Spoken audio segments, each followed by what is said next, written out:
ప్రస్తుతం లైవ్ లో ఒక సంఘటన చోటు చేసుకుంది.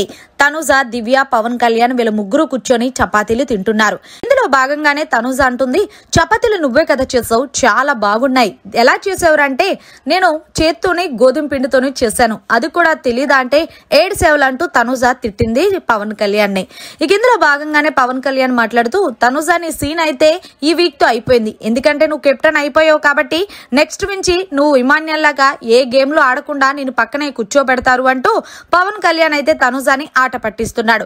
ఇక దివ్య కూడా కలగ చేసుకొని, ఒకవేళ నువ్వు కెప్టెన్ అయినా సరే నీకు ఇమ్యూనిటీ అనేది ఉండదు కదా తనుజ అంటే, నాకు ఇమ్యూనిటీ ఉన్నా లేకపోయినా సరే నేను 100% ఎఫెక్ట్ పెట్టి గేమ్స్ ఆడాలి, మీరిద్దరూ నన్ను అలా చేశారు కనుక గేమ్స్ ఆడనోకుండా పక్కన పెడితే నేను ఇప్పటి వరకు ఆడినంతా దేనికి ప్రయోజనం లేకుండా పోతుంది అంటూ తనుజ అయితే రిక్వెస్ట్ చేస్తుంది పవన్ కళ్యాణ్ ని అలాగే దివ్యాని. మరి మొత్తానికి తనుజ అన్నట్టు తను నెక్స్ట్ వీక్ ఇంకా గట్టిగా పోటీ ఇస్తదనే చెప్పాలి, ఎందుకంటే 5 వారాలు మాత్రమే ఉంది కాబట్టి.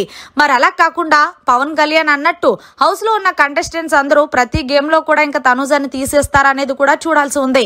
ఎందుకు అంటే తనుజ ఆల్రెడీ కెప్టెన్ అయిపోయింది అని హౌస్ లో చాలా మంది ఫిక్స్ అయిపోయారు కాబట్టి. ఎందుకు అంటే తనుజకి ఎవరు ఎప్పుడు సపోర్ట్ చేయరు, కెప్టెన్ అవ్వలేనప్పుడే సపోర్ట్ చేయలేని వాళ్ళు కెప్టెన్ అయిన తర్వాత ఇక టాస్కుల్లో ఉంచుతారని ఎలా అనుకోగలం? సో మరి మీరేమంటారనేది కమెంట్ చేయండి.